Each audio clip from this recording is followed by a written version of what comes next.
Hello my YouTube family, Radhe Radhe. कैसे हैं आप लोग? आई होप आप लोग बहुत अच्छे होंगे। मैं भी बिल्कुल ठीक हूँ। ये वीडियो है छठ पूजा के पारण की। आई नो ये वीडियो बहुत ही ज़्यादा लेट अपडेट हो रही है क्योंकि काफ़ी दिनों से मेरी तबीयत ठीक नहीं थी और यूट्यूब पे मेरा आने का मन नहीं कर रहा था, इसलिए मैं कैमरा को मोबाइल को छू ही नहीं रही थी। आज थोड़ा बेटर फील कर रही थी तो मैंने सोचा कि अब मैं अपनी ब्लॉगिंग स्टार्ट करती हूँ। तो पहले मैं ये रखा हुआ वीडियो पोस्ट करना चाहूँगी क्योंकि मैंने आप लोगों से कहा था कि मैं दिखाऊंगी, बट मैं पोस्ट नहीं कर पाई थी। हम लोग सुबह 2-2:30 बजे ही उठ गए थे। सबसे पहले मैं ही उठी थी क्योंकि मुझे बाबू को दूध वगैरह पिलाना था, उसके बाद घर की साफ़ सफाई भी करनी थी और फिर फ्रेश होना था। इसलिए मैं फ़्रेश होकर आई, फिर बाबू को तैयार करी और फिर हम लोग घाट के लिए निकल गए। मम्मी डंडे देते हुए जाती हैं, आप लोगों ने देखा ही। अभी हम लोग यहाँ के सीढ़ी पे बैठ चुके हैं क्योंकि अभी बहुत अंधेरा है। अर्घ देने में अभी भी आधा पौने घंटा का वक्त है। तब तक मैं थोड़ा बहुत फ़ोटो वीडियो शूट करूँगी। सोकर उठने के बाद बाबू बहुत ज़्यादा डिस्टर्ब कर रही थी, इसलिए मैं ज़्यादा वीडियो तो शूट कर ही नहीं। और सुबह में कितनी अफरा तफरी होती है, जिनके जिनके घर में पर्व होता है पता ही होगा। फिर हम लोग आकर घर में थोड़ा प्रसाद वगैरह बाँटे, फिर मम्मी को खाना वाना बना कर खिलाएँ। और अब ये रूम्स की साफ़ सफाई होकर, पर्व तो इसी रूम में हुआ था। अब बाबू खेल रही है अपनी बुआ अपने भाई के साथ। वो लोग भी इसे परेशान कर रहे हैं। ये बाबू बोल रही है कि बुआ की गोद से अपने भाई को उठा रही है और वो इसको चिढ़ा रहा है कि नहीं नहीं उठेगा। तो मुझे आकर बोल रही है मामा हटाओ ना। यही खाना बना था फ्रेंड्स। ये जो प्रसाद बांटे थे उसी पत्तल की मतलब कटोरी वाली जो होती है उसी में मैं सब्जी ले आई थी। खाना नीचे मंजली भाभी के यहाँ बना था क्योंकि ऊपर में तो जगह थी नहीं।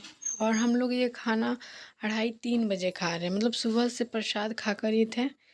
अभी ये शाम हो चुकी है और शाम को जितना भी प्रसाद में नारियल चढ़ा था सब दीदी और मेरे पति देव जी दोनों मिलकर तोड़े, उसको क्रश किए। दीदी इसको फ्राई कर रही है, इसका लड्डू बना देगी क्योंकि अब मैं निकलूँगी ना अपने ससुराल के लिए, निकलने वाली थी। तो अगले दिन तो दीदी बोली मैं बना देती हूँ क्योंकि नारियल मैं खाती नहीं, मुझे बिल्कुल पसंद नहीं है। तो दीदी बोली मैं इसके लड्डू ही बना दूँगी। और फ्रेंड्स पता है क्या हुआ, दीदी और भी बहुत सारा चीज़ बनाई थी, मैं शूट नहीं कर पाई। दीदी निमकी बनाई थी, उसमें घी कम पड़ा और थोड़ी सी कड़ी हो गई थी। लेकिन ये नारियल के लड्डू में इतना घी दे दी कि मतलब लड्डू बंध ही नहीं रहा था। अभी मैं आप लोगों को दिखाती हूँ कि जब दी ये लड्डू बांधेगी तो बिल्कुल नहीं बंधेगा। देखिए फ्रेंड्स, दी लड्डू बांधने की कोशिश कर रही है, ये बन नहीं रहा है। ये गर्म होने की वजह से भी नहीं बन रहा है क्योंकि ये ज़्यादा गर्म में आप लोग भी गलती ना कीजिएगा बांधने की, क्योंकि मतलब दी का हाथ थोड़ा सा जल चुका था। फिर दी काफ़ी देर ठंडा होने के बाद इसको बांध रही थी, बहुत मुश्किल से। देखिए ये बंधा ही नहीं रहा है।